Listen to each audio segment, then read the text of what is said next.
Hablemos acerca de varias teorías divergentes de la expiación. Teorías divergentes sobre la expiación. Teorías divergentes de la expiación.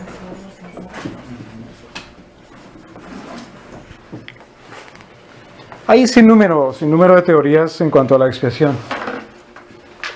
¿Qué es la expiación? Recordemos.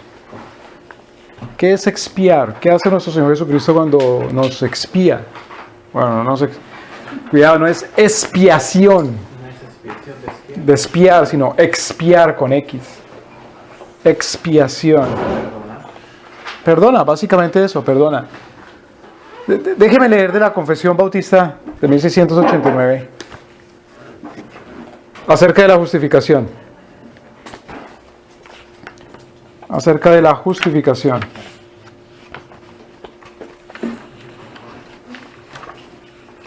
En el capítulo 11 de la Confesión. Hermano, perdón. ¿Ese es el tema 9 o el 10? Este es el 9, pero lo estamos tocando en el 10. Perdónenme, cuando vimos el oficio real, lo consideré pertinente de continuar y no verlo hasta el final. ¿Recuerdan? Continuó lo Pero no importa, vamos en la expiación. Entonces, dice la confesión, dice, a quienes Dios llama eficazmente también justifica gratuitamente. No infundiendo justicia en ellos, sino perdonándoles sus pecados y contando y aceptando sus personas como justas. No por nada obrado en ellos o hecho por ellos, sino solamente por causa de Cristo.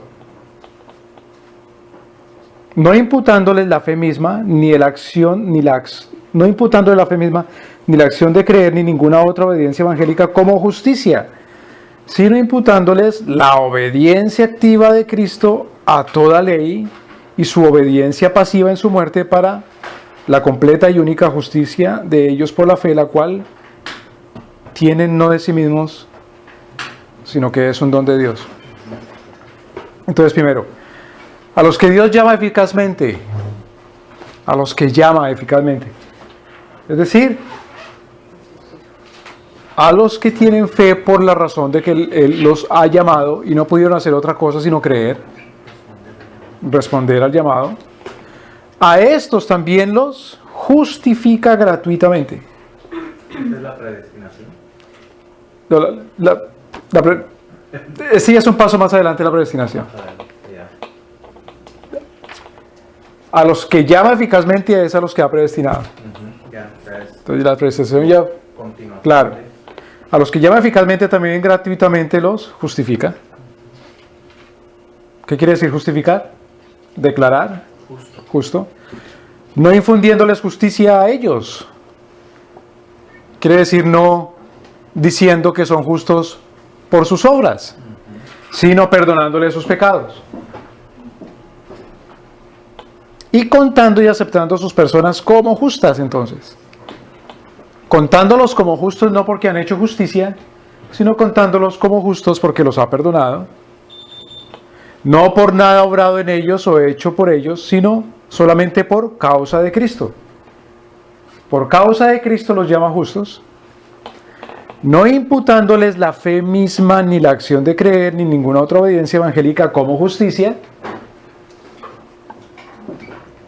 no considerando la fe, ni el arrepentimiento, ni ninguna obediencia como justicia, sino imputándoles la obediencia activa de Cristo y toda ley y su obediencia pasiva en su muerte, la obediencia activa de Cristo a toda ley y su obediencia pasiva en su muerte para la completa y única justicia de ellos por la fe, la cual tienen no de sí mismos, sino que es un don de Dios.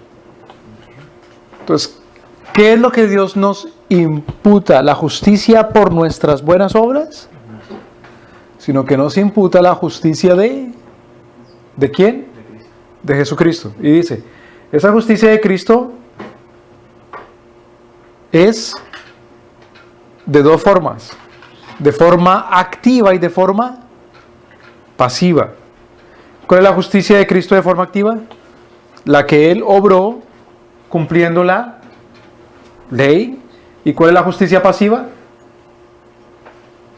La que Él obró también cumpliendo la ley, pero no cumpliendo los mandamientos, sino entregándose para morir en la cruz como sacrificio. Esa es la pasiva. ¿Sí me debe entender? Que Cristo hizo lo bueno, es la justicia activa. Que Cristo obedientemente fue a la cruz, es la justicia pasiva. Esa es la justicia que se nos imputa. Ahora, la fe que así recibe a Cristo y descansa en Él y en su justicia es el único instrumento de justificación. La fe que así recibe a Cristo y descansa en Él y su justicia es el único instrumento de justificación. Sin embargo, no está sola en la persona justificada, sino que siempre va acompañada por todas las demás virtudes salvadoras. Y no es una fe muerta, sino que obra por el amor. Ahora, aquí es donde quiero que prestemos más atención, por favor. Cristo, por su obediencia y muerte, la obediencia activa y la obediencia pasiva, o la justicia activa y la justicia pasiva, Cristo, por su obediencia y muerte, saldó, es decir, pagó totalmente la deuda de todos aquellos que son justificados. ¿Cuál parte de la deuda pagó Cristo de los que son justificados? Toda la deuda. Y por el sacrificio de sí mismo en la sangre de su cruz, sufriendo en lugar de ellos, pagó el castigo que ellos se merecían. Hizo una satisfacción adecuada, real y completa a la justicia de Dios, que fue lo que satisfizo Cristo. ¿Qué es satisfacer? O complacer. ¿Qué fue lo que agradó Cristo en la cruz? ¿Qué fue lo que complació Cristo en la cruz? Pregunta. ¿En la cruz estaba Cristo complaciendo o agradando a la humanidad? ¿Al diablo? Al Padre, al Hijo y al Espíritu Santo.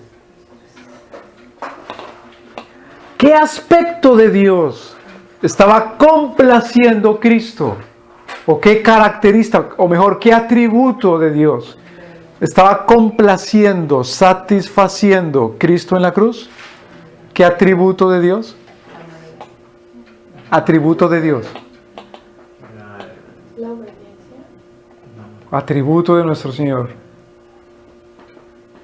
¿El amor de Dios?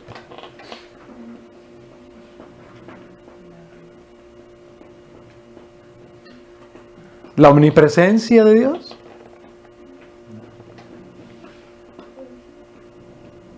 ¿La eternidad? ¿Qué estaba complaciendo Cristo? Justicia, la ira de Dios. La ira por la... ¿Qué causó la ira de Dios? La injusticia. La justicia. El atributo de Dios que Cristo estaba complaciendo, propiciando, agradando es ese aspecto de Dios de que Él es justo.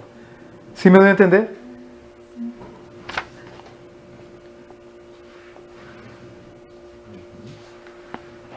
Estaba agradando la justicia de Dios. ¿A favor de quiénes? De los que creían. De los escogidos. Es decir, si Cristo estaba agradando a Dios, su justicia de Dios, aquellos escogidos que se benefician de haber agradado la justicia de Dios son justificados. ¿Sí me doy a entender? Es la ira de Dios. ¿Por qué la ira? Por el P. ¿La ira de Dios es justa? Entonces, ¿qué es lo que nuestro Señor satisface en la cruz con sus sufrimientos? que Dios es sádico. ¿Qué es lo que estaba satisfaciendo Cristo en la cruz con sus dolores, con su muerte, con su pasión? La justicia. Por lo tanto, aquellos que son beneficiados con el sacrificio de Cristo, es decir, aquellos cuya deuda es pagada, ahora Dios los llama justificados. ¿Sí me doy a entender? La obediencia de Cristo y la satisfacción fueron aceptadas en lugar de las de ellos. Y ambas gratuitamente y no por nada en ellos. ¿Qué vio Cristo en los pecadores para que muriera para satisfacer la justicia de Dios? ¿Qué vio Cristo en los pecadores para morir a favor de ellos y así satisfacer la justicia de Dios? Nada. Por su gracia. Es su gracia, Puede hablarse de la providencia, es su soberanía. No vio absolutamente nada. A fin de que tanto la precisa justicia, por un lado, que exige ¿qué? Entonces la justicia de Dios exige ¿qué? Exige. ¿Qué exigió la justicia de Dios? ¿Que lo dio Cristo? Muerte, sufrimiento, la sangre, la justicia lo exige.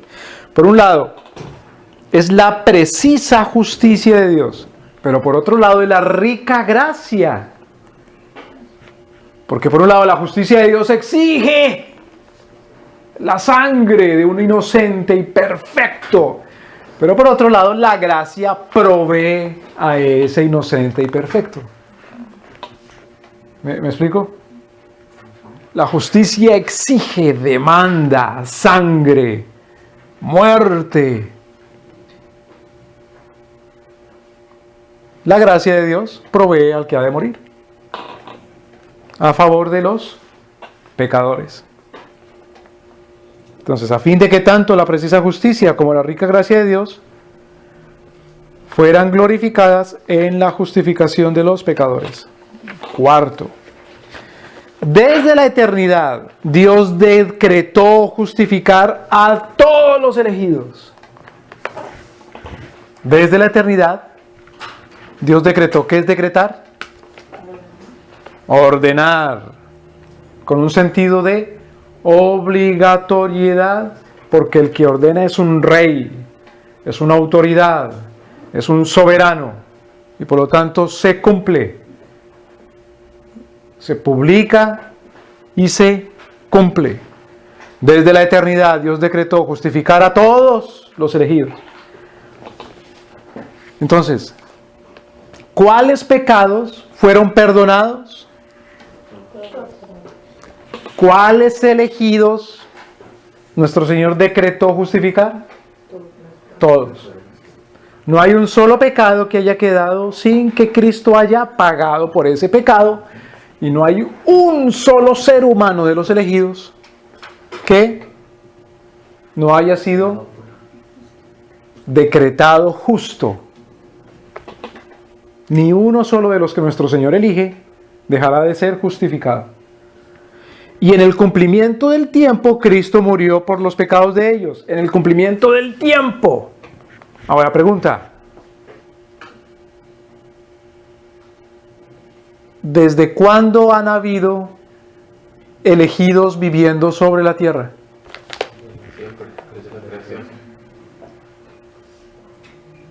¿En qué momento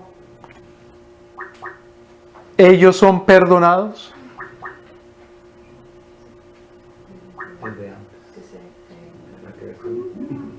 No, el decreto fue antes de la creación. Pero ¿en qué momento ellos son perdonados? Entonces, antes de que Cristo muriera, ¿todavía no eran perdonados? Entonces, ¿en qué momento ellos son perdonados? ¿Cuándo creen? Porque por la fe fue justificado Abraham, y antes de Abraham Abel, desde Abel, ¿recuerdan Hebreos 11? ¿En qué momento son perdonados? ¿En qué momento son justificados los elegidos? Cuando ellos Pero, ¿en qué momento se pagó sus pecados de ellos? En la cruz. Y sin embargo, siendo la cruz posterior a Abel, a Moisés y a Abraham, ellos fueron perdonados por ese sacrificio en la cruz. ¿Me explico? Es decir, que el sacrificio de Cristo tiene efectos extratemporales. Extratemporales. No a partir de la cruz solamente, sino efectos desde la fundación del mundo. Temporal.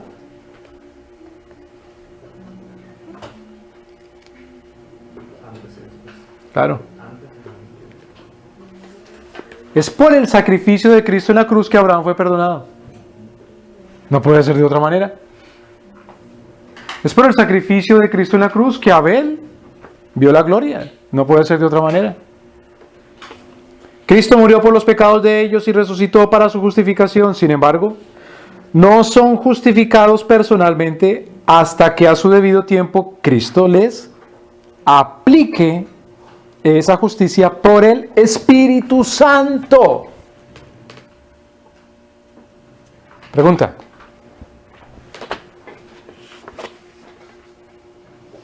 ¿Por el poder de quién creyó Abraham y le fue aplicada la justicia de Cristo? ¿Por el poder de quién creyó Abraham y le fue aplicada la justicia de Cristo? Por el poder del Espíritu Santo. La otra pregunta. ¿Cuándo envió nuestro Señor el Espíritu Santo para que fuera predicado el Evangelio a todas las naciones?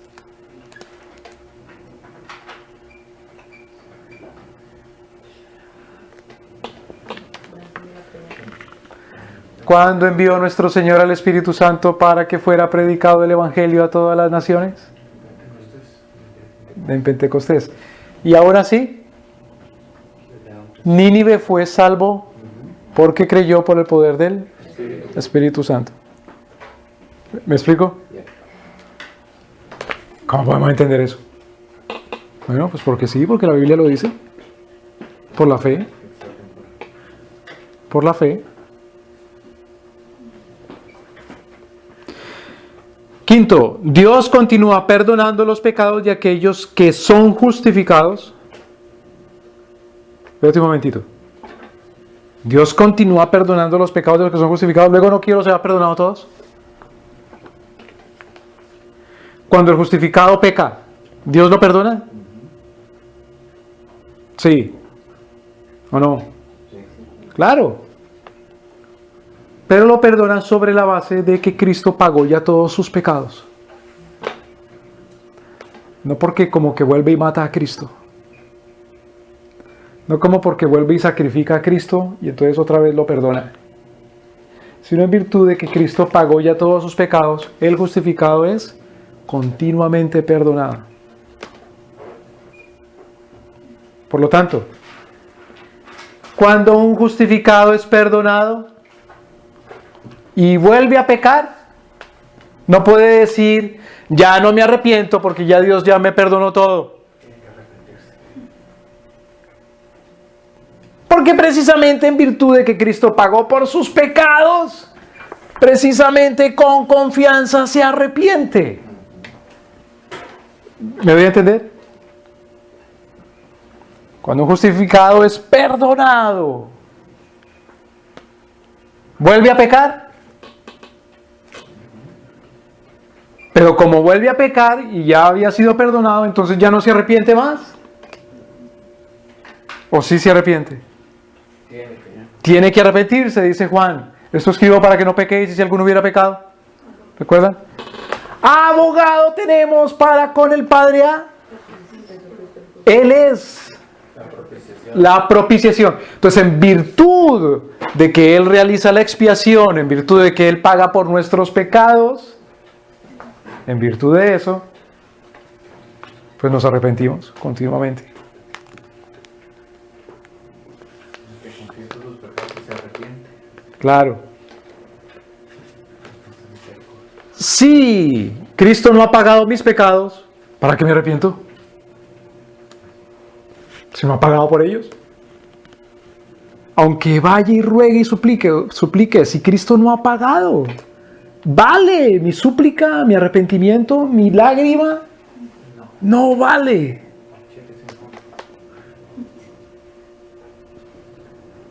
Sin embargo, perdóname, aunque ellos nunca pueden caer del estado de justificación, si Cristo pagó mis pecados, yo he sido declarado ¿qué? Justo. Si he sido declarado justo por Dios nuestro Señor, ¿puedo ser declarado después por mi Señor injusto? No, porque Él es fiel. No, porque Él es fiel.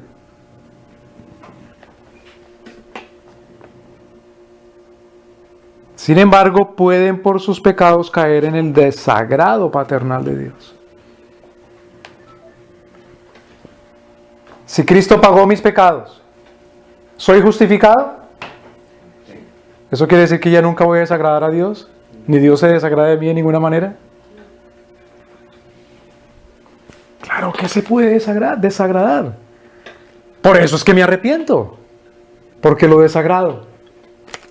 ¿Me explico? En esa condición, no suelen tener la luz de su rostro restaurada sobre ellos hasta que se humillen. En esa condición de haber desagradado a Dios, ¿cómo desagradamos a Dios? Pecando. Al desagradar a Dios, ¿caminamos en su luz? No. ¿Hasta cuándo? Hasta que nos arrepentimos. Hasta que se humillen, confiesen sus pecados, pidan perdón, renueven su fe y su arrepentimiento. Sexto, la justificación de los creyentes bajo el Antiguo Testamento fue, en todos estos sentidos, una y la misma que la justificación de los creyentes bajo el Nuevo Testamento. En todos esos sentidos, en todos. ¿El rey David fue justificado por la fe? Sí. Por supuesto. Pregunta. ¿El rey David desagradó a Dios después de ser justificado? Sí. Pregunta. Habiendo desagradado a Dios, ¿el rey David caminó en la oscuridad? Sí. Pregunta. Habiendo caminado en la oscuridad, ¿David se arrepintió con fe y confianza y seguridad? Pregunta. Habiéndose arrepentido, ¿David caminó luego otra vez en luz con Dios? Sí. Claro. Eso es diferente a la situación de Pedro cuando Pedro negó a Cristo y tuvo que arrepentirse. No. Entonces, la condición de la expiación de los pecados es la misma en todo tiempo y en todo lugar, en toda circunstancia. ¿Me explico? Pues, ¿por qué hice esa aclaración? Comencé así. Porque hay teorías divergentes al respecto.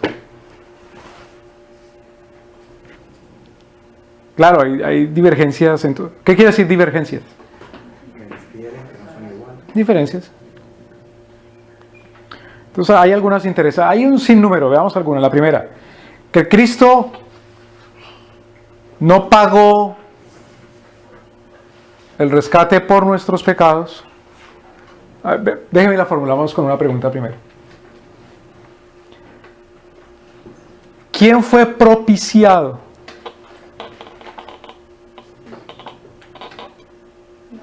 El hombre.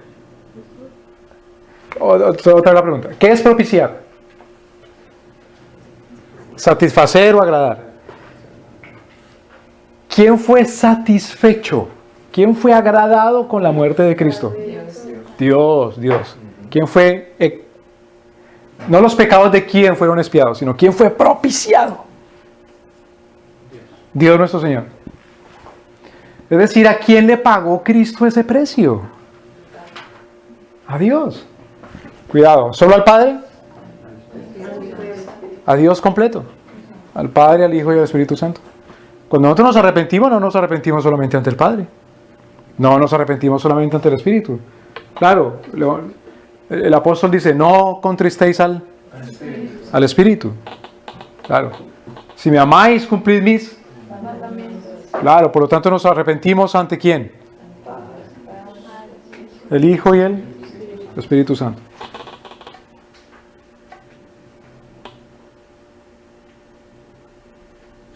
Entonces una teoría divergente con respecto a la expiación es que pagamos nuestros pecados a otro que no sea Dios.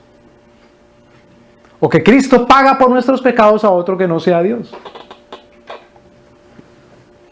Principalmente se ha dicho que Cristo le pagó al diablo.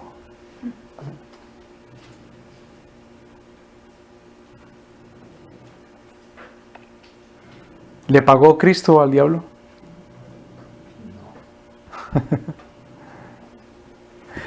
Vamos al libro de Apocalipsis. No le debería.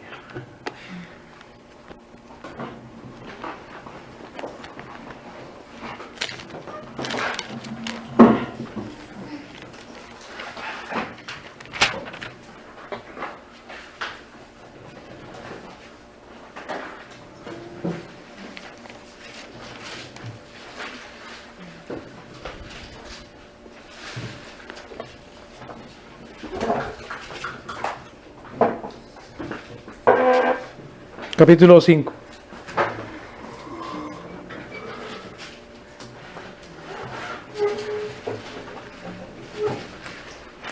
Capítulo 5, versículo 9. 5:9.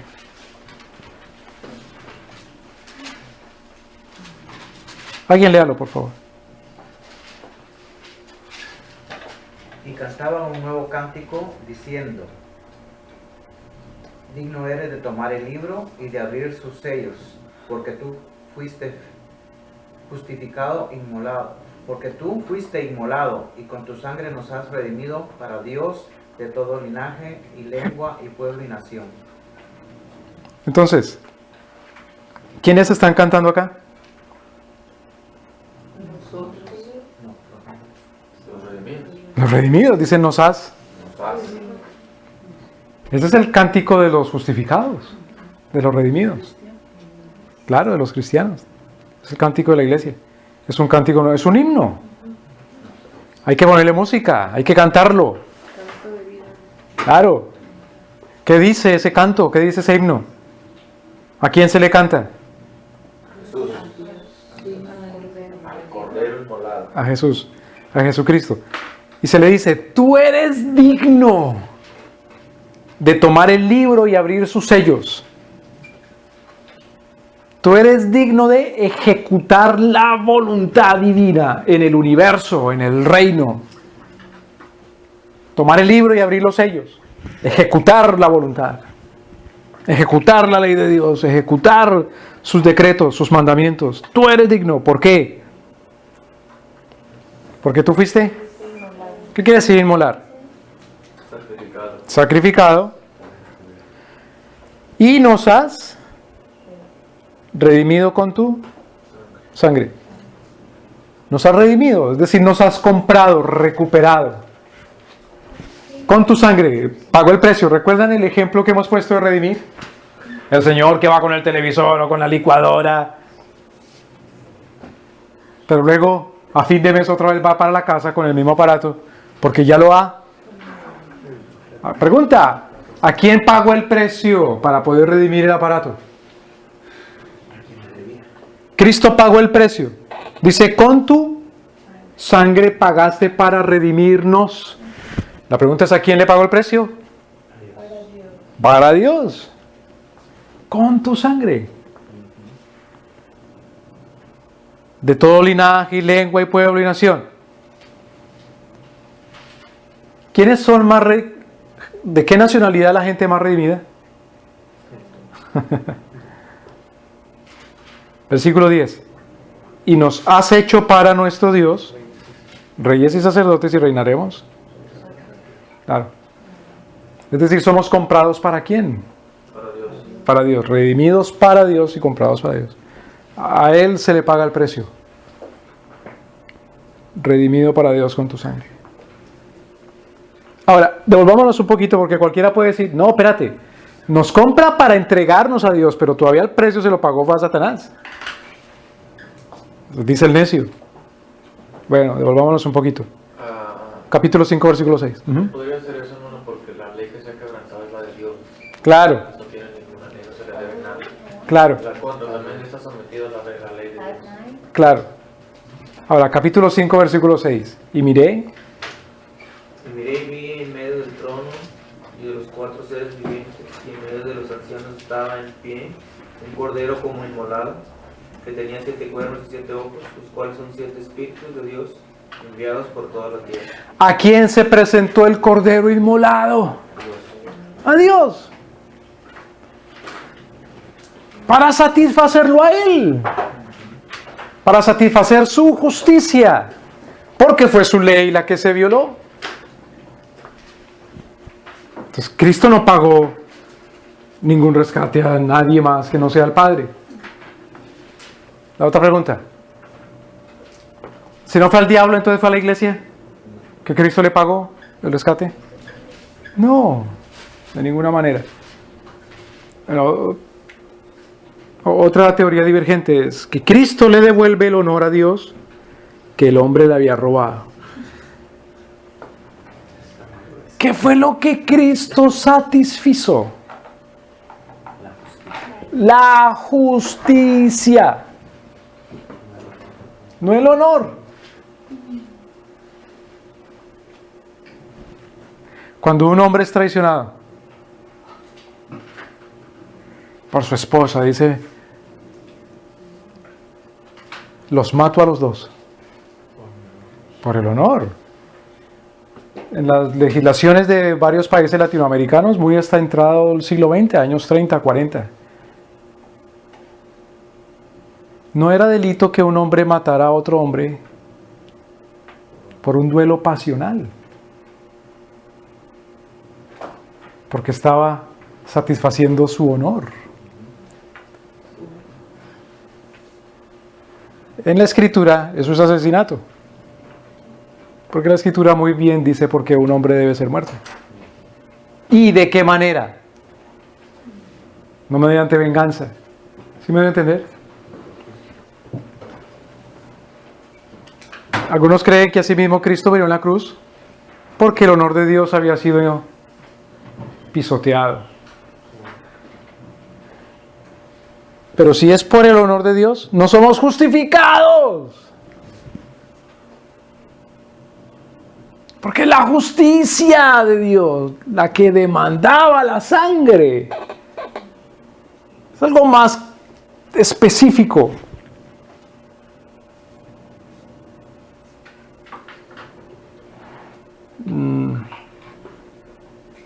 A eso se le llama una teoría, a eso se le dice teoría comercial.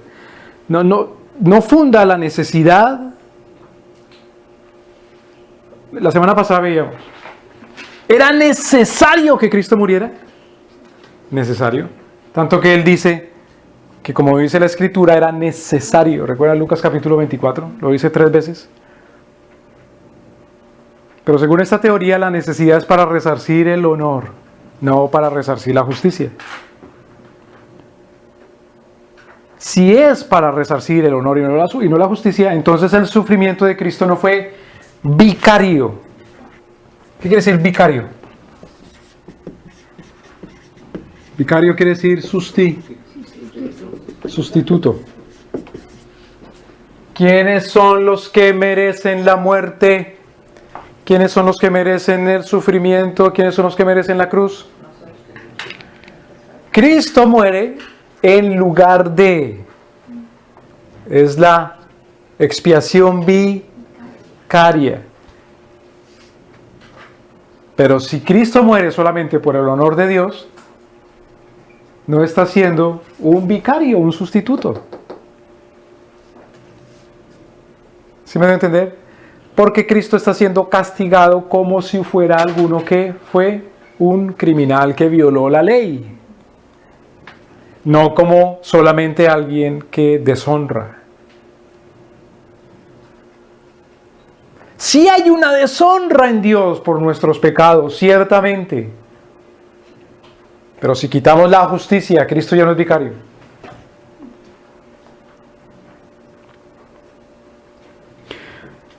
Basa la redención solamente en la muerte de Cristo y no hace justicia a la importancia redentora de su vida. Cuando leíamos en la confesión de fe, dice que hay una obediencia activa o una justicia activa de Cristo y una justicia pasiva. ¿Cuál es la justicia activa? Cristo cumpliendo todos los mandamientos. ¿Cuál es la justicia pasiva? Cristo muriendo en la cruz. Nosotros somos justificados y se nos... Cuidado con esta palabra. ¿Qué quiere decir imputar? Es lo contrario de amputar. ¿Qué quiere decir amputar? Quitar. Pero no quitar como cuando se quita la camisa o cuando se quita los zapatos, sino es quitar algo vital y esencial en el ser. Amputar. Como que le quitan un brazo o le quitan la cabeza. Y imputar es otra vez poner, regresar. Eso es esencial y vital. Entonces, sí, somos justificados solamente, o mejor, perdóneme, sí, la expiación es solamente por la muerte de Cristo. Cristo paga nuestros pecados, pero Dios no nos imputa ninguna justicia, sino que quedamos. Hagamos de cuenta que este es el hombre. Si es con color negro, está lleno de pecado. Este es el hombre. Si es con color rojo, está lleno de justicia. Si Cristo paga nuestros pecados, nos quita el pecado, nos limpia de toda maldad, pero quedamos vacíos de justicia. ¿Me doy a entender? Pero Dios imputa, pone la justicia de ¿quién en nosotros? La justicia de Cristo. La justicia de Cristo como hombre cumplidor de los mandamientos de Él. Entonces, la muerte en la cruz no fue una muerte por honor. Yo voy a morir para recuperar el honor de la familia. Hay una anécdota, tal vez el general más, el militar, el general más fiel y entusiasta y patriota del ejército aliado de los Estados Unidos durante la Segunda Guerra Mundial fue el general George Patton.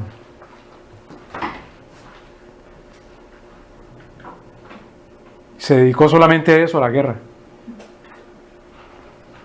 Y en algún momento como que él hablaba con un familiar de él, específicamente con su suegro, y le decía, bueno, yo estoy dedicado a la guerra, pero me preocupa la riqueza de la familia, la herencia de la familia. Estoy dedicado a pelear a la guerra. El suegro era un viejo ultramillonario. El suegro le dice entonces, usted dedícase al honor de la familia, que yo me dedico a la riqueza de la familia.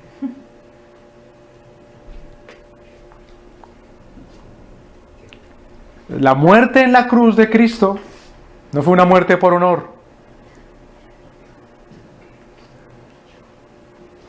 sino que fue una muerte para la riqueza. Riqueza en justicia. Pero ¿cómo una muerte para la riqueza? Porque con su muerte nos perdona, paga nuestros pecados, pero con su vida rica en buenas obras se nos enriquece a nosotros con las obras de Cristo. Se nos imputa. 2 Corintios capítulo 5.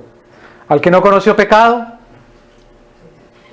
por nosotros lo hizo, para que nosotros fuésemos hechos justicia de Dios en él.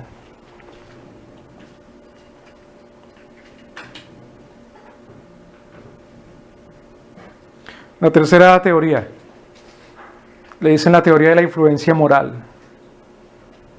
Dice que la muerte de Cristo no fue expiación, sino manifestación del amor de Dios. ¿De qué, perdón? Teoría de la influencia moral.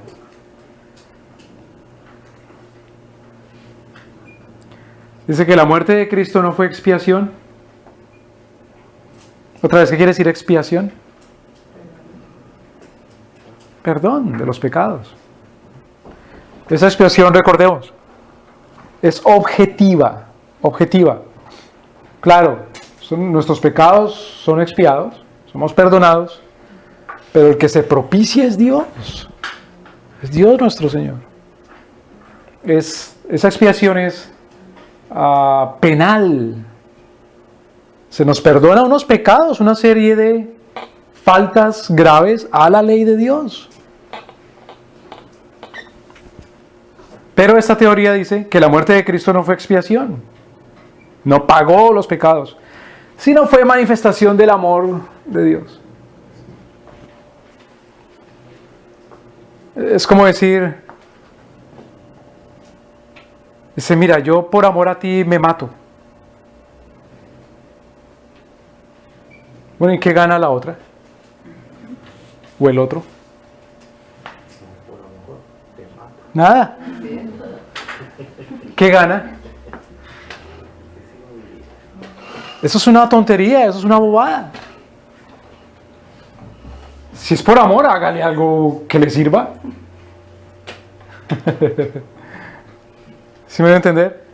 Según esta teoría, Cristo murió por amor, pero no nos perdonó nada por esa muerte. No pagó nada. Entonces tenemos que hacer buenas obras para ser perdonados. Claro.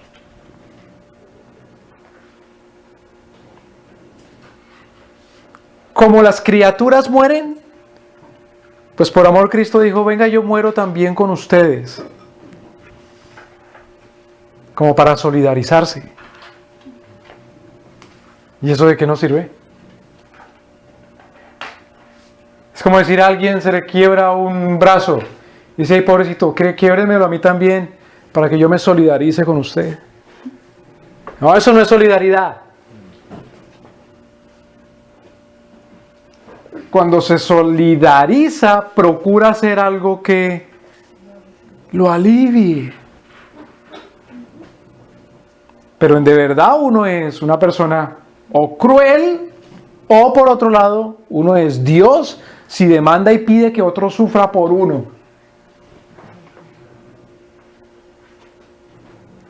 ¿Sí me explico? Si me amas, sufre conmigo.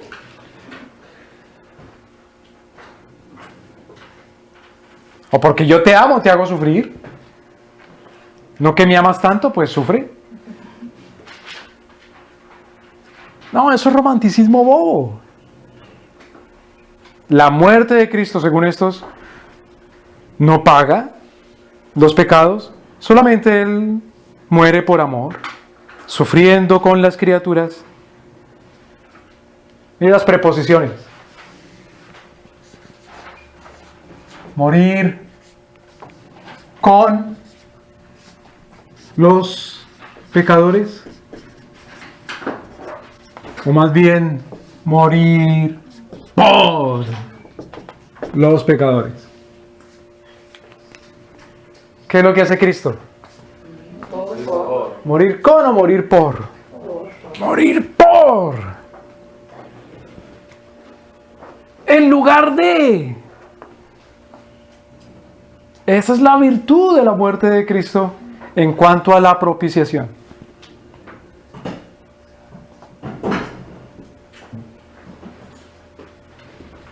Es la virtud. De la muerte de Cristo, de la sangre, en cuanto a la propiciación. Mire otra anécdota de Patton, ya que estamos recordando al general George Patton.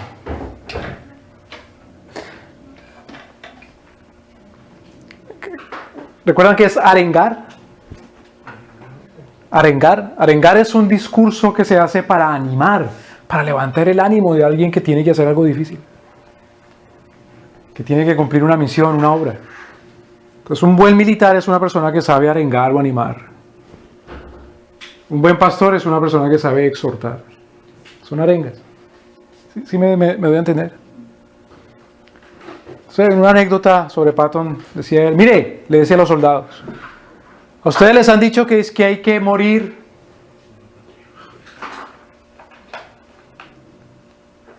por la patria? Entonces a ustedes no les sirve de nada. Más bien ustedes tienen que matar a sus enemigos de la patria.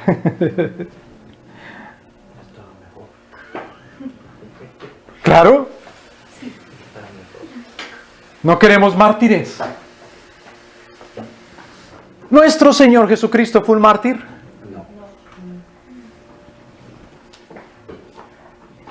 No, Él murió por los pecadores, sí, por los pecadores. Pero morir por los pecadores, no para quedarse muerto, sino para dar victoria sobre el pecado, sobre la injusticia, sobre la muerte misma. De tal manera que la muerte de Cristo, siendo algo triste, se convierte en algo feliz.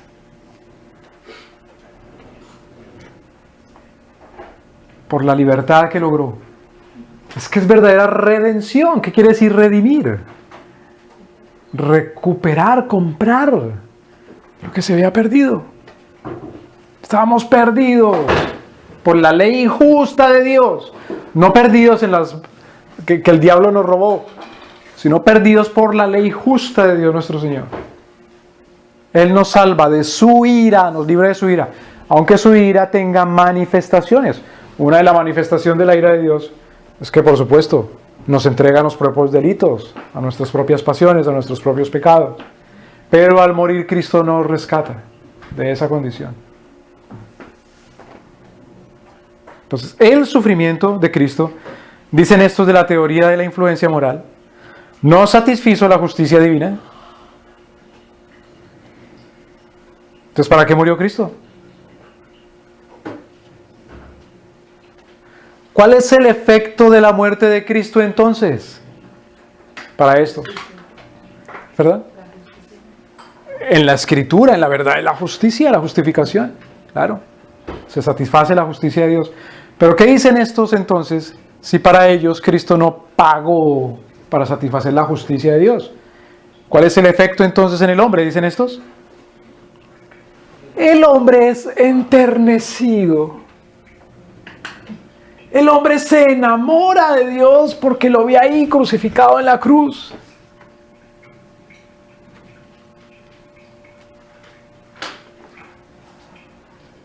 Mire el efecto del arte. El efecto del arte.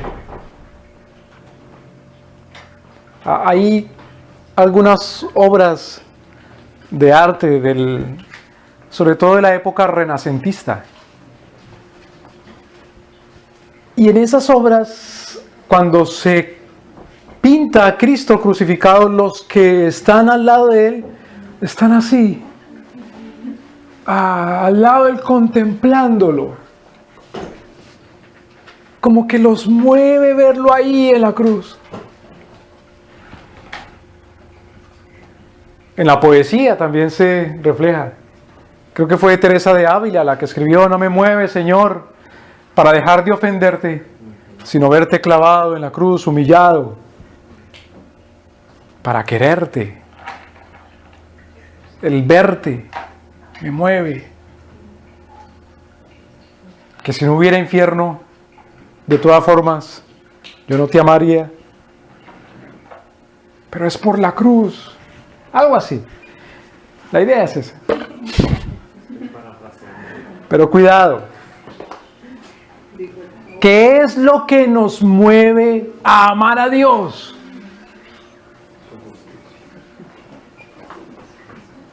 Que Él nos justifica.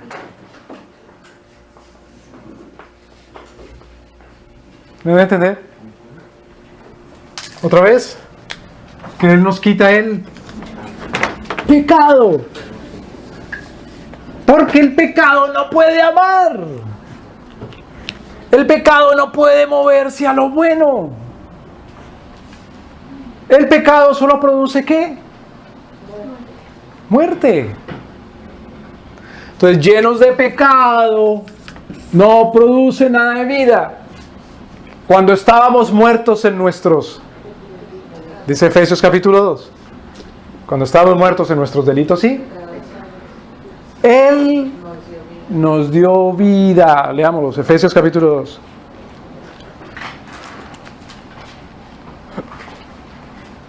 Efesios capítulo 2. Versículo 5. Aún estando nosotros muertos en pecado, nos dio vida. Juntamente con Cristo, por gracia sois salvos.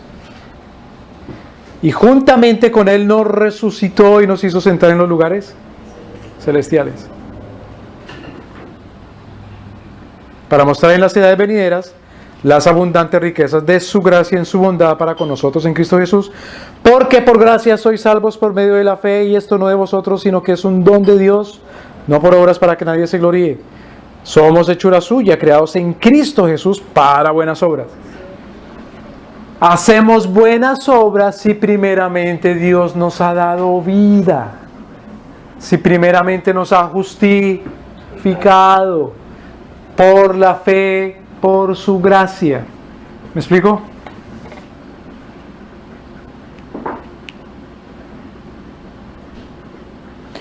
Mira esta frase tan impresionante que dijo Martín Lutero. Cuando era la medianoche, la 1 de la mañana, las 2 de la mañana, y otra vez tocaba la celda, la habitación de su confesor en el convento de los agustinos o agustinianos. ¿Para qué me tocas, Martín, que estoy dormido? No, es que tienes que confesarme. Bueno, está bien, confiésate. Hombre, Martín, pero me estás confesando los mismos pecados de anoche. ¿Ya no los confesaste? Sí, pero es que otra vez los cometí. Ay, Martín, no molestes. Martín, ama a Cristo, le dice el confesor. ¿Qué le responde Martín? No, yo no lo puedo amar. A Dios no lo puedo amar. A Dios yo lo ¿qué? ¡Lo odio! ¿Cómo puede ser? Sí, porque me exige ser ¿qué? Santo. Pero yo me encuentro y me veo a mí mismo como una y otra vez pecador. Cuando usted me dice a mí a Cristo, a mí verlo ahí en la cruz no me produce ningún enternecimiento. Hasta que Martín Lutero descansa cuando entiende que es no enternecido, sino justificado. Nosotros no queremos que los cristianos sean enternecidos. Por eso hay hombres enternecidos. ¿Me voy a entender? Sino que los hombres sean justos. Pero nadie puede ser justo si no es primero justificado. Si primero Dios no le dice eres justo, te perdono, te borro tu cochinada, te limpio de tu miseria, de tu maldad, y te pongo, te imputo, te doy las buenas obras de mi Hijo, Cristo. Las buenas obras que Él dispuso de antemano para que los pongamos por obra. Que Él ha imputado primeramente para luego obrarlas. ¿Sí me voy a entender? El pecador, dicen estos de la influencia moral, es llevado a suavizar su corazón humano. No, no es llevado a suavizar nada. El pecador es llevado más bien a ser perdonado. Lo que es lo que necesitamos, que Dios nos perdone. No me enternezcas, perdóname. Que perdonado por el poder de tu Espíritu, Señor, dame tu fruto ahora sí del amor.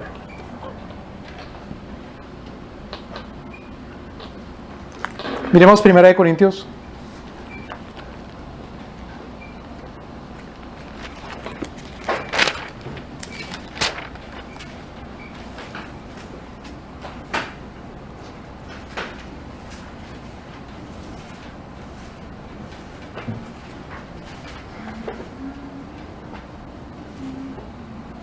Mire versículo 22. Espera. 1 Corintios capítulo 15 primero.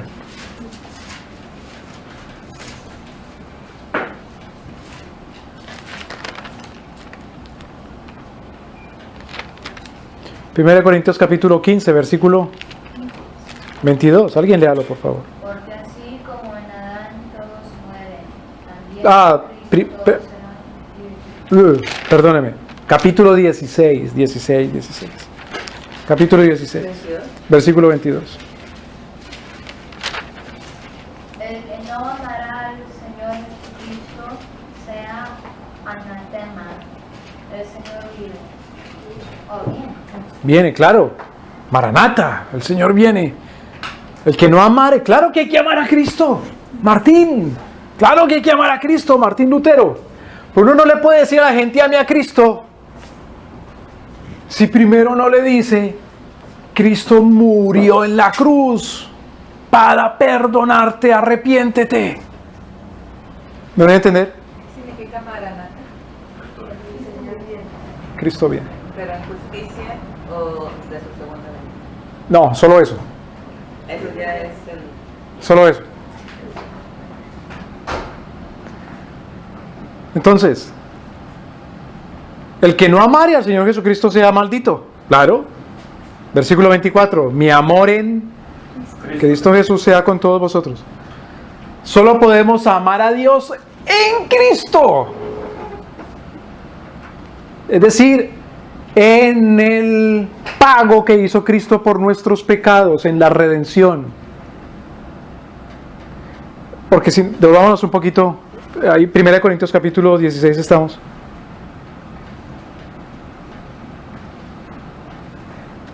A ver.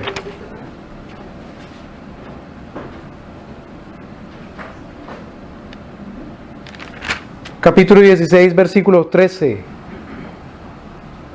Velad, estad firmes en la fe. Portaos varonilmente. Mire, hasta ahí, hasta ahí. Primero dice, velad. ¿Qué quiere decir velar? Estar atento, vigilante. ¿Y esté firme en qué? En la fe. Vigile, tenga cuidado. Cimentado, arraigado en la fe. Y luego sí, compórtese varonilmente. Uno no puede comportarse varonilmente. Versículo 14. Todas vuestras cosas sean hechas con fe, virilidad, amor. ¿Qué es primero? ¿Qué es primero? La fe. Luego la virilidad y luego el amor. Si tiene fe, compórtese de manera viril, con amor. Pero eso viene de la fe. Entonces no hay tal cosa de que uno puede amar a Dios nuestro Señor sin fe. Sin fe. Sin que nuestro Señor haya perdonado nuestros pecados. ¿Qué va uno a perdonar a alguien que lo odia? Perdóneme. ¿Qué va a amar a uno? ¿Qué va a amar? ¿Cuándo vamos a amar a alguien que nos dice, eres mi enemigo y me debes? Estás en deuda. ¿Cómo va a amar uno? Por lo tanto, ¿cómo va a tener confianza, virilidad? ¿Cómo va a tener seguridad? Varonilmente es tener confianza. Virilmente es lo opuesto de no sean cobardes.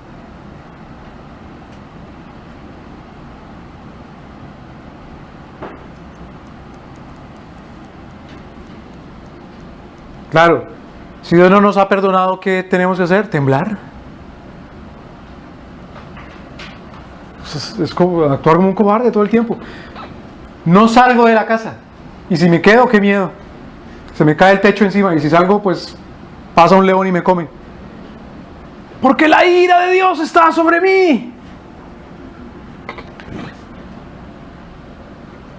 El apóstol Juan dice: en el temor no hay amor. ¿Perdón? Claro. Pero ¿cuál es el perfecto amor? El de la fe. Es el amor de Dios. Echa afuera el temor. Entonces podemos ser viriles. No que las mujeres sean como machos, eso es otra cosa distinta. Sino que los hombres sean valientes como hombres y las mujeres como mujeres.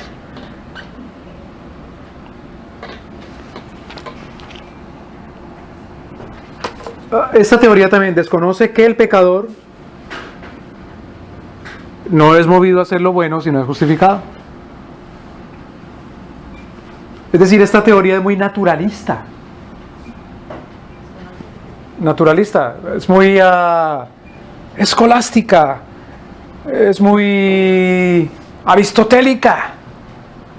¿Qué decía Santo Tomás en cuanto al hombre? Que el hombre es una tábula rasa blanca, perdón, no blanca, sino en blanco, vacía por escribir. Así es el hombre. No, Señor, el hombre está lleno de pecado. El hombre no puede escribir cosas buenas y bonitas. Eso es como si uno agarra un libro de pornografía y en ese libro de pornografía hace notitas lindas y se la manda a la mamá. Así es pretender que el hombre haga algo bueno si no lo han borrado los pecados, si no lo han perdonado. Que el hombre tenga una vida agradable para Dios, de amar a Dios y de justicia. Que lo único que se necesita es cambiar de sistema económico, de sistema político, de sistema de educación o de sistema legal. Ese es el fracaso de las naciones que simplemente dicen, bueno, hagamos una constitución nueva y ya. Imitemos las leyes. Mire que hay unos países que se han vuelto como que parecen un paraíso, ¿no? ¿No queremos ser así? Pues claro. Pues traigamos unos abogados de allá y que escriban la Constitución Nacional de aquí. Claro. Entonces en México, por ejemplo, hay un paseo, una calle que se llama el Paseo de la Reforma. Porque hubo un periodo en la historia mexicana en que dijeron vamos a pero no la reforma como la reforma con la justificación por la fe, sino una reforma solamente política.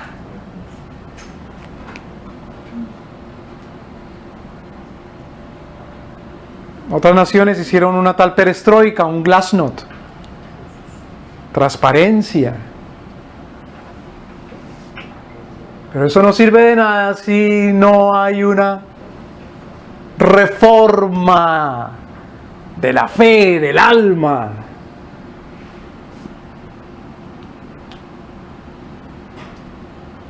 Perdóname los ejemplos tan gráficos como la revista o el libro. Pero es que el hombre es un mundo de maldad. Ese mundo de maldad tiene que ser limpiado, borrado.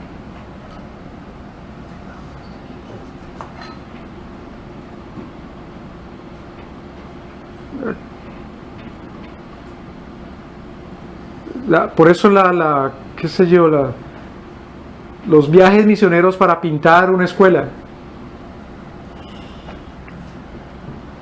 Bueno, claro que es feo que la pared esté sucia, es bueno pero el viaje misionero que no se queda y se dedica, no exclusivamente, sino que comienza desde pintar, blanquear el alma. Nuestro Señor Jesucristo decía, sepulcros blanqueados. Este pueblo con sus labios pero con su corazón está alejado de mí. Los profetas denunciaban, decían, ¿podrá el etíope cambiarse de color? Bueno, cualquiera dirá, Michael Jackson sí. Pues pero ¿podrá de verdad cambiar uno sus ¿Podrá un hombre volverse mujer? No. Aunque se opere, aunque se meta un montón de estrógenos, de siliconas y de hormonas. No, tiene la genética de hombre. ¿Podrá un pecador amar a Dios? No puede, no puede. Cristo no murió en la cruz para provocar que lo amemos por esa figura ahí tan inocente muriendo, que nos enternece, sino que Cristo murió en la cruz para pagar nuestros pecados. Y si eficazmente paga nuestros pecados, entonces sí, somos justificados. El poder de su Espíritu Santo nos aplica esa gracia. Entonces, y ese mismo poder del Espíritu nos lleva a la justicia, a las buenas obras.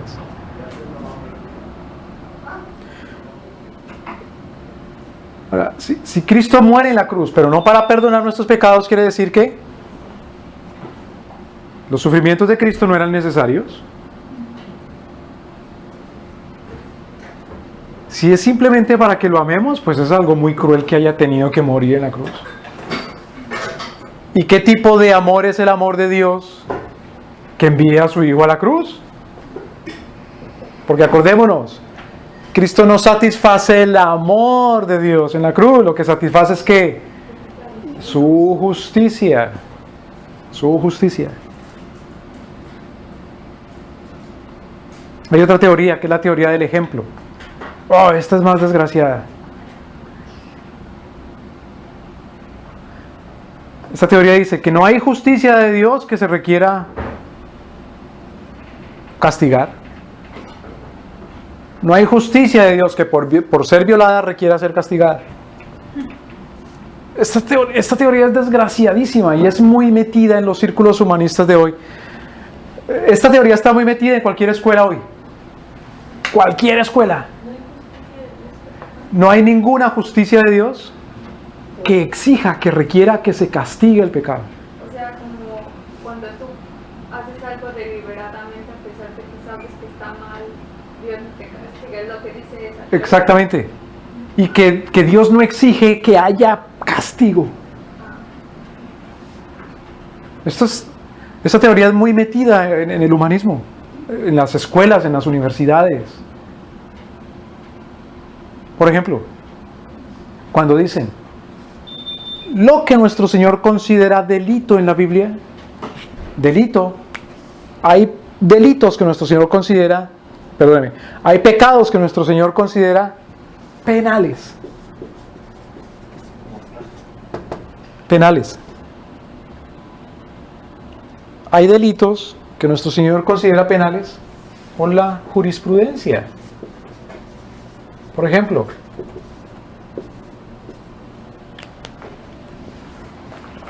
vamos al libro de Juan, capítulo 8.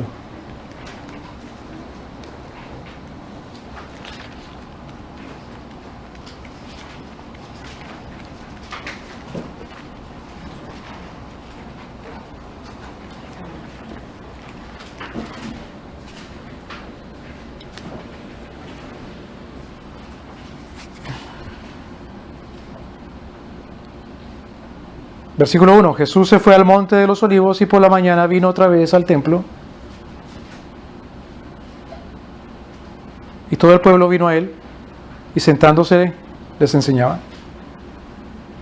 ¿Quiénes se sentaban en el templo a enseñar? Claro, los escribas, los fariseos. Jesús está actuando como un maestro de la ley.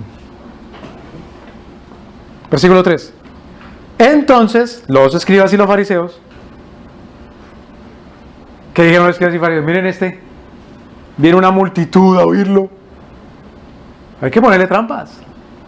Hay que sacarlo. Hay que quitarlo de ahí, hay que callarlo, hay que censurarlo. Hay que descalificarlo. Hay que desautorizarlo. ¿Cuál es la mejor manera de desautorizar un maestro? Haciéndolo quedar como un ¿qué? Como un, ¿cómo se da en ridículo el maestro? Haciéndolo quedar como un mentiroso o como un ignorante. Y si es un maestro de la ley de Dios, hacerlo quedar como alguien inmoral, indigno. Bueno, ¿qué hicieron? Versículo 3. Le trajeron una mujer tomada. La habían pillado, o la habían descubierto en el acto de adulterio. Y le trajeron a la mujer. ¿Cuántos se necesitan para adulterar? 2. ¿Y a quién trajeron? A la mujer. ¿Y el otro?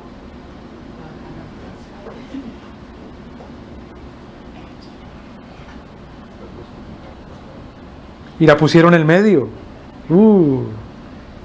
Tan justos estos, ¿no?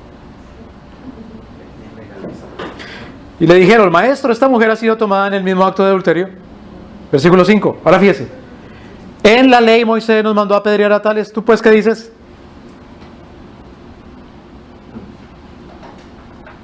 ¿Qué diría nuestro Señor? No la apedreen. ¿Quito esa ley? Hay pecados que para nuestro Señor son penales, según la jurisprudencia. ¿Es todo pecado penal?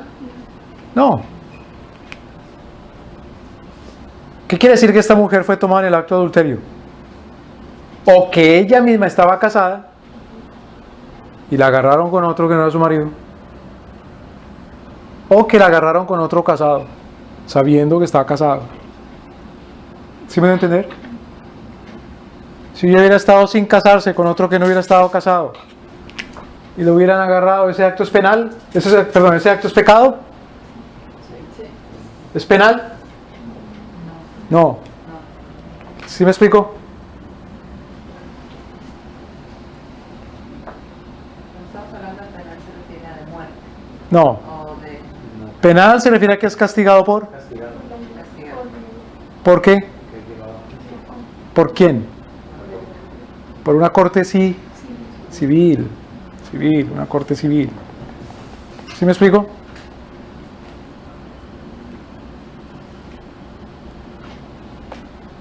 Emborracharse, ¿es pecado? ¿Es un delito penal en la ley de Dios que sea castigado por una corte civil? No, sino castigado por una corte familiar o una corte. Claro. ¿Sí me voy a entender? Entonces, ¿qué dijo nuestro Señor? Bueno, versículo 7. ¿Qué dijo nuestro Señor? El que de vosotros esté, sea el primero en arrojar.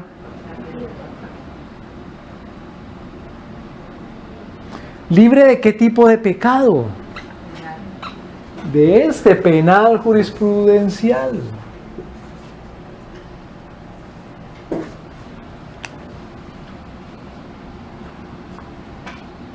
Déjenme contar una anécdota, pues, ya que estamos en anecdóticos.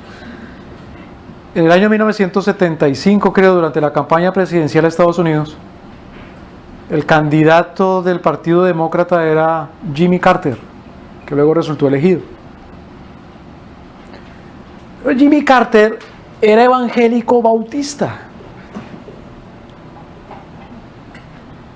y quería ganarse los votos de la gente que dice que no hay Dios, y si hay Dios, ¿qué nos importa? Y si todavía hay Dios y nos importa, las leyes de Dios no nos importa y no creemos en esa cosa de pecado. Por ahí los hombres cometen errores, pero no pecados. Y al fin y al cabo todos cometemos errores y Dios no castiga esas cosas. Pueda que Cristo haya muerto en la cruz, pero no para ser como un castigado, vicario sustituto de los que merecen ser castigados, porque Dios no castiga los pecados. ¿Me explico? Dios sí se indigna y suceden cosas desagradables, pero no digamos nunca que esos son castigos. Entonces Jimmy Carter se quería ganar los votos de esa gente, pero como era un bautista y tenía cara de pastor, Entonces se hizo entrevistar por una revista muy famosa, creo que era la revista Time, muy influyente, que si alguien quiere tener algún puesto o ser conocido, hágase entrevistar por Time.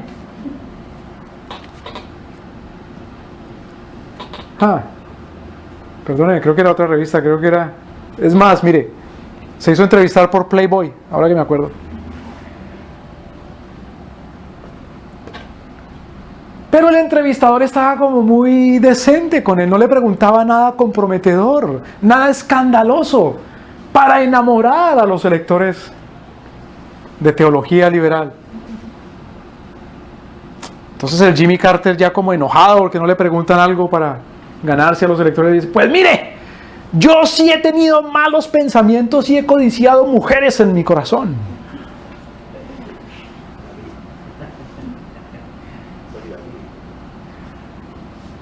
Pero el necio no lo decía arrepentido y avergonzado. El necio lo decía sacando el pecho, orgulloso para ganar votos, arrogante. Como si Dios no castigara tales cosas. A diferencia del apóstol Pablo, que cuando está ante una corte judicial dice: si yo merezco la muerte, no rehúso a morir. ¿Me debe entender?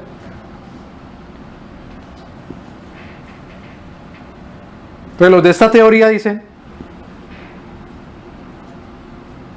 que no hay justicia de Dios que requiera que el pecado sea castigado. No hay ley ni justicia de Dios que exija, demande muerte.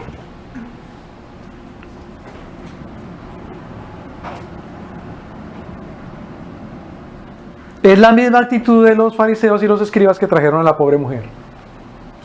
Para ellos, el adulterio de la mujer sí demandaba muerte. El adulterio del que estaba con la mujer no, porque ese no lo trajeron. Y el adulterio de ellos tampoco. Porque no fueron capaces de apedrearse entre sí cuando Cristo les dijo: a ver, comiencen a arrojar piedritas. ¿Me voy a entender? Estos dicen que la justicia de Dios lo que quiere decir es que Él es tan justo que puede perdonar al que Él quiera sin demandar muerte ni derramamiento de sangre. Mira esto. Primero dice que no hay justicia, esa que dice la Biblia, que requiera la muerte del pecador o la muerte de un sustituto. Y luego redefine la justicia o la tuerce diciendo que la justicia de Dios es aquella que perdona al que Él quiere, sin demandar derramamiento de sangre ni redención. Es la misma actitud de un padre que dice a su hijo: este salió a mí, no importa todo lo que haga yo, le perdono y le dejo pasar. No le demando justicia. No le exijo que pague. No lo disciplino.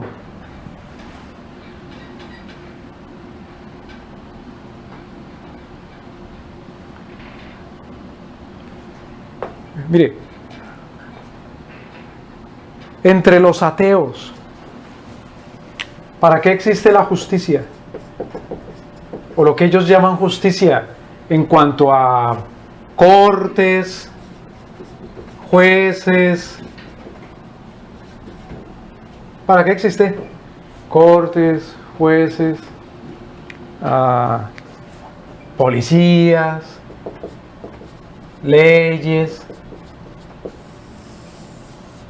Según ellos, ¿qué función cumple esto en cuanto a la justicia?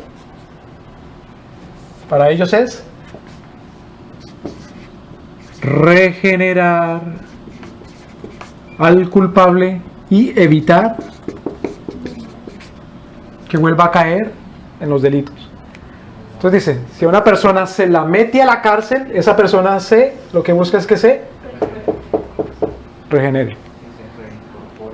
Sí.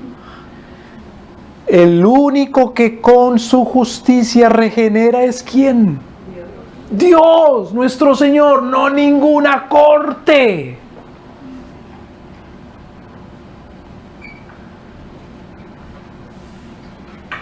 Los estatistas exigen que el Estado tenga cortes, jueces, policías y leyes que para volver buena a la gente.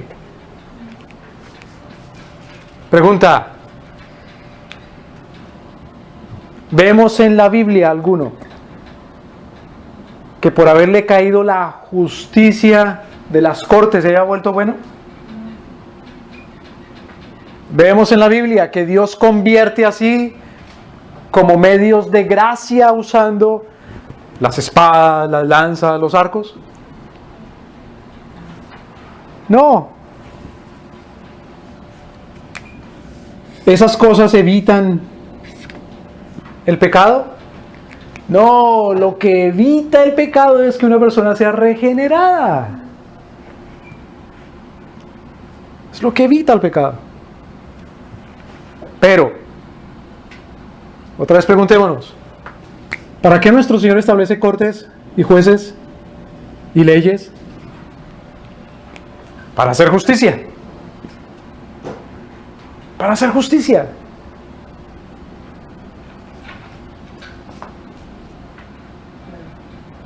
No para redimir. La única corte en donde se impartió justicia y se redimió es aquella corte que sirvió en una cruz y se impartió justicia sobre el inocente para redimir a los pecadores. La institución que es más eficaz en prevenir el crimen, ¿cuál es entonces? En prevenir. Es aquella institución en donde se busca la redención en Cristo.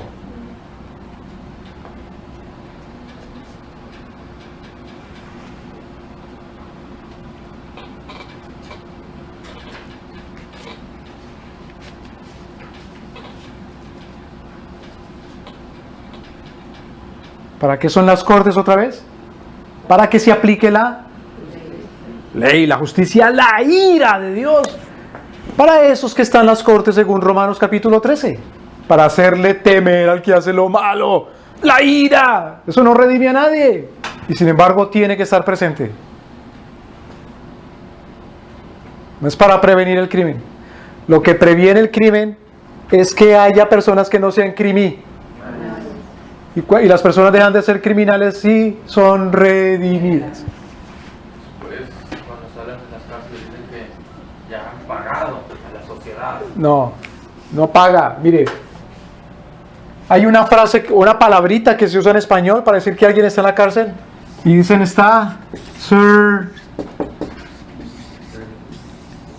¿Pero cuál sirve? ¿De qué sirve? Sí. Serving. Tantos años de sentencia. Eso no sirve. No sirve. Porque la justicia tiene que ser retributiva. Pagar. ¿A quién? A la víctima del delito. Pero si está sirviéndole a una cárcel, pues sí, eso ahí le pagan al policía, le pagan a los que construyen esa cárcel. Y si la cárcel es privada, ¿a quién le pagan? Al dueño, una millonada. Y a los políticos que se benefician también de la millonada esa que le toca una partecita también. Es más injusticia y más crimen. El modelo es la justicia de Dios nuestro Señor. Por un lado, la justicia que justifica es la de la corte de la cruz, en donde se sentenció y se mató, alguien pagó su sangre, unos delitos, unos pecados. Él es el que convierte para evitar más crimen. Por otro lado, la justicia de Dios, que exige que el criminal sea sentenciado y pague, es para que se haga eso sí es justicia. Pero, fíjese, de aquello de que no hay ninguna justicia de parte de Dios que requiera que se pague los pecados. De aquello de que la justicia de Dios es la que no le impide perdonar al que comete pecado sin que haya justicia. De ahí es de donde salen todas esas injusticias precisamente.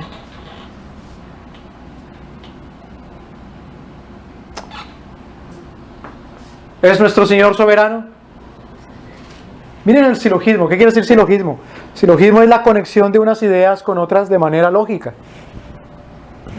Pero cuidado, la lógica deja de ser lógica si no son las lógicas, las verdades de la Escritura. Primero, ¿es nuestro Señor soberano? Sí. Si nuestro Señor soberano, ¿puede Él perdonar al que le dé la gana? Sin exigir ninguna redención. Pero al fin, que luego no es soberano. Es soberano según Dios dice cuál es su soberanía de Él. No es soberano según lo que yo entiendo que es la soberanía mía y que debe ser la de Dios.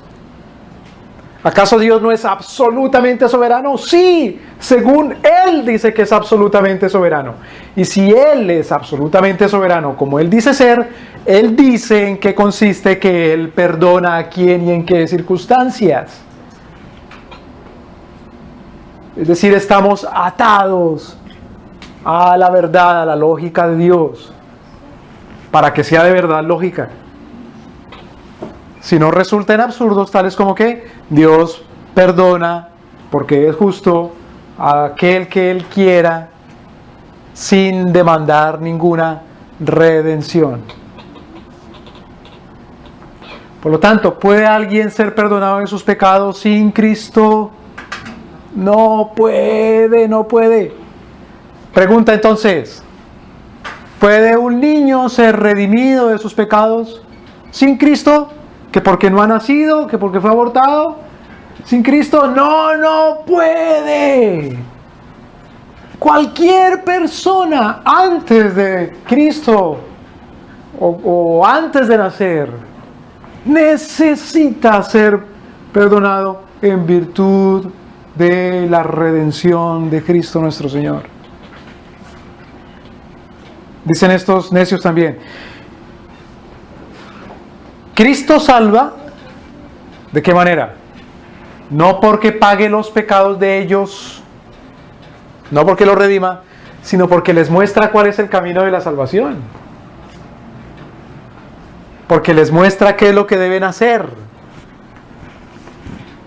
Cuando le pregunta al Señor Jesucristo, ¿qué debemos hacer para ser salvos? ¿Qué contesta Él?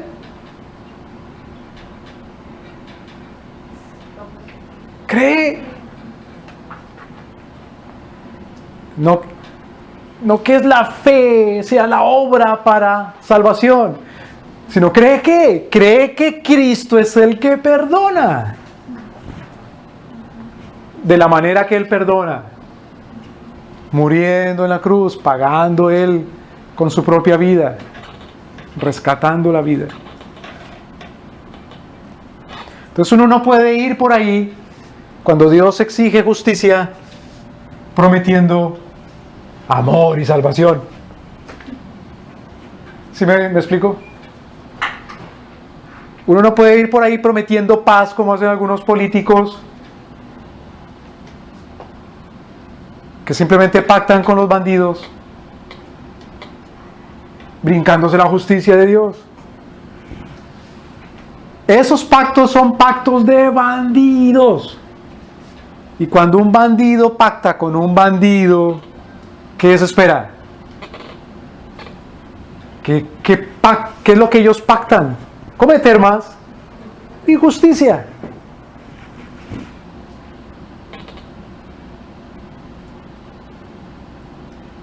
Y una vida de injusticia no es una vida de paz. Es una vida de violencia, porque no ha sido reconciliado. No ha habido expiación.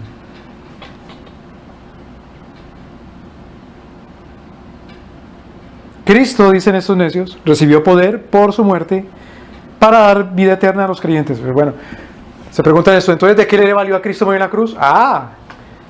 Es que cuando Cristo murió en la cruz, entonces ya recibió el poder de Dios para perdonar a al que Él quiere. Cristo es como un político de esos bien corrompidísimos, que sube al poder para repartir. Claro.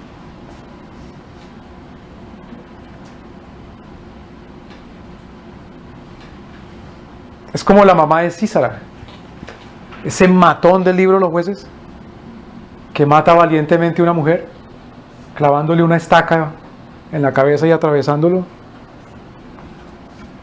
Y cuando la mamá no lo ve venir, dicen, ¿dónde está? ¿Dónde están las mujeres que él ha raptado y traído? Es una vieja sinvergüenza.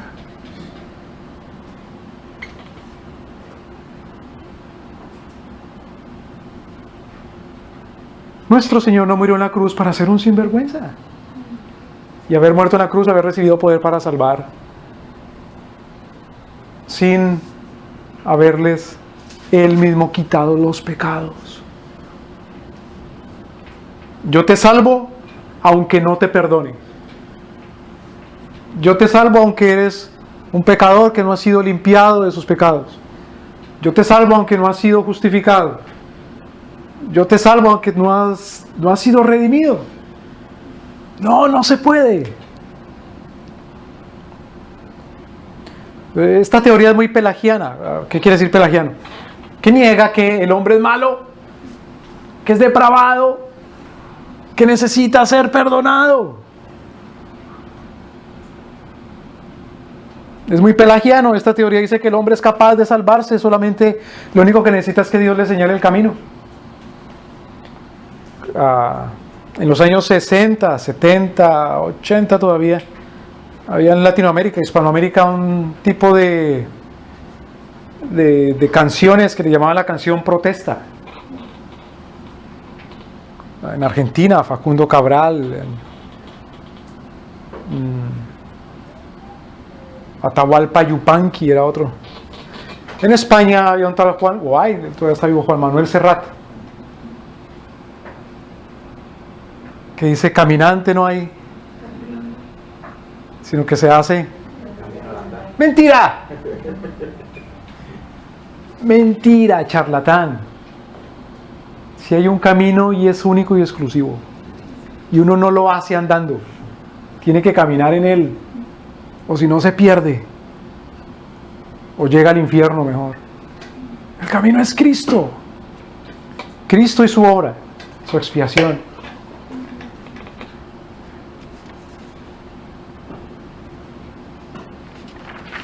Eso también dicen entonces que Cristo sí es hijo de Dios,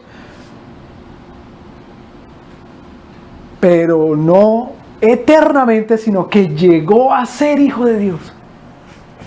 Se convirtió en hijo de Dios. ¿Cómo? Por su obediencia. Fue por su obediencia que se convirtió en hijo de Dios.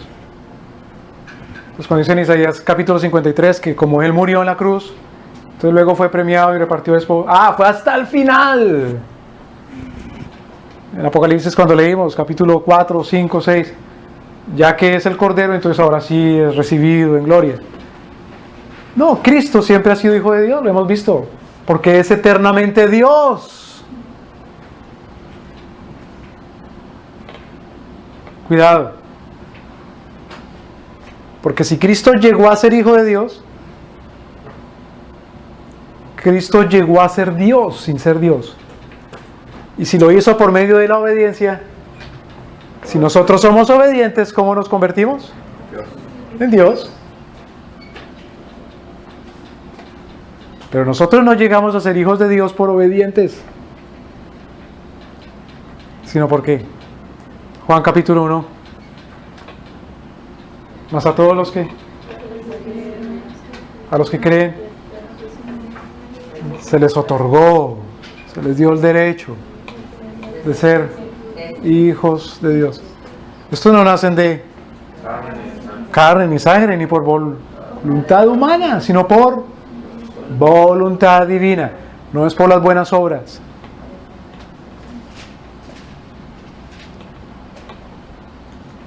Uno dice, ¿cuándo esta gente comienza a portarse bien para que Dios le ayude? Para que sean un pueblo de Dios. Primero tienen que ser un pueblo de Dios para comportarse como tal, como un pueblo de Dios. Primero tienen que amanecerles. Despiértate tú, que duermes, y te alumbrará Cristo. Pero uno no se puede despertar si no lo despiertan, y está hablando de un muerto, si no lo resucitan. Que Cristo ilumine las naciones.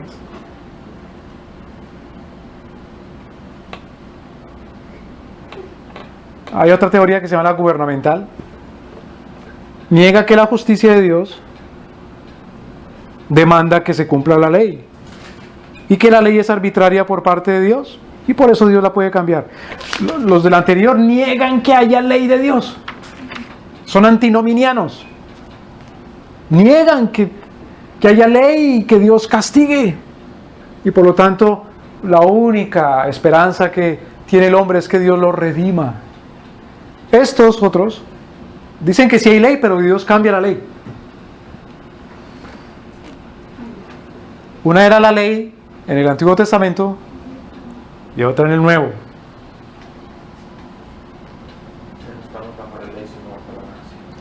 Una es la ley para los judíos y otra para los gentiles. Pues como Dios cambia la ley, pues es absurdo decir que Cristo muere por los pecados en la cruz según una ley. Porque cambiada la ley ya se cambia la redención, ya no es necesario. ¿Me voy a entender? Hay otra teoría que llaman la teoría mística. Dicen que la expiación es una influencia sobre el hombre para que él cambie. Porque cuando Cristo se encarnó, mira lo que dicen estos, Cristo mismo nació en pecado. Y a medida que Cristo fue haciéndose obediente, se hacía menos pecador, y cuando muere en la cruz definitivamente murió a todos los pecados.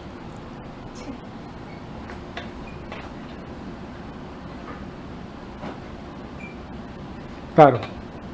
Niegan que la culpa del hombre debe ser removida para que sea librado de su corrupción.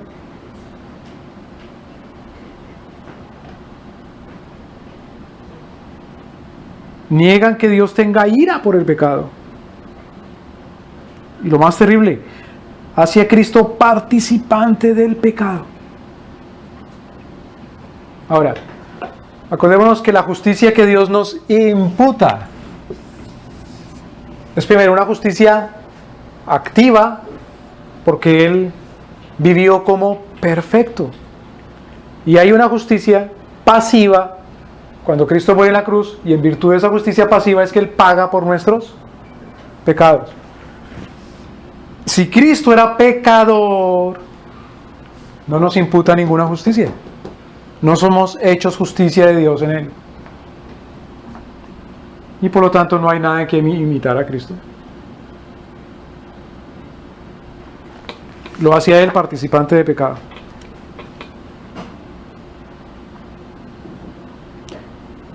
Otra más.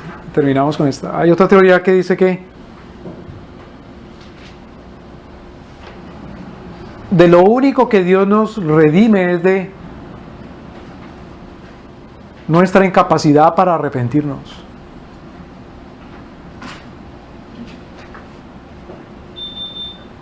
Esta teoría también es antinominianista.